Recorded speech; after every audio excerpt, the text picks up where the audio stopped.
Time சென்னையில் இறங்கும்போது ஒரு பாட்டி இட்லி சுட்டுட்டு இருந்தது, பசி. நான் போய் அப்படியே பாட்டி பார்க்குறேன், நான் ஒன்றுமே கேட்கல, 4 இட்லி வச்சு சாப்பிடு. சரி, காசெல்லாம் வேண்டாம். அப்போ நம்ம அண்ணா ஃப்ளைஓவர் ஒரு கடியில் படுத்திருக்கும் போது ஒரு போலீஸ்காரர் வந்து இங்கெல்லாம் தூங்கக்கூடாது, இது வந்து அக்யூஸ்ட் இருக்கிற இடம் வான்னு சொல்லி கூட்டிகிட்டு போய் என்ன போலீஸ் ஸ்டேஷனுக்கு அங்கே தூங்க சொன்னார். அது சரி. டாக்டர் டி ராஜேந்தர் அவங்க வீட்டில் போய் அந்த வாட்ச்மேனோட ஃப்ரெண்டாங்க, அந்த வெளியில் ஒரு சின்ன பாக்ஸ் மாதிரி இருக்கும், அதான் வாட்ச்மேன் வீடு. அங்கே நானும் ஒரு மெம்பர், அவங்களோட தான் உட்காந்து சாப்பிட்டு. 3வது அந்த குட்மேன் அங்கிருந்து ஐயோ ஊருக்கு போயிடலாம் காசு இல்லையே அப்படின்னு சொல்லி கிளம்பி விழுப்புரம் தான் வர முடிஞ்சது.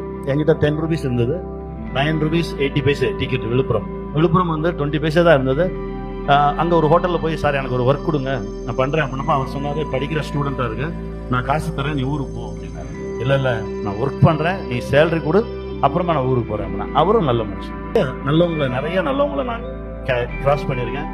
நம்ம ஹோல் ஹார்ட்டடோட தேடணும், நம்ம ட்ரூத்ஃபுல்லாக இருந்தோம்னா டெஃபினட்டாக நிறைய நல்லவங்களை பார்க்கணும்.